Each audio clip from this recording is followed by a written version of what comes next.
দেখ আম্মা, আম্মা তুমি তো এখন ঘুম আসবা না, তাহলে তোমাকে আমি নামে যাই, বেশি দেবো তোমাকে আজকে বেসবল আচ্ছা ক্রিকেট যা বেসবল তুমি তো আম্মু ছাড়া থাকতে পারবে না, আমার সঙ্গে বলে যাবা তুমি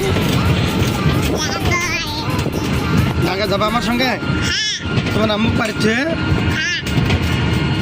ভালোভাবে বলো, হ্যাঁ বলবো হ্যাঁ আমি যাবো, আমি ঢাকা যাবো বাবার সঙ্গে, বাবা কাজ করবে, আমি শুধু খাবো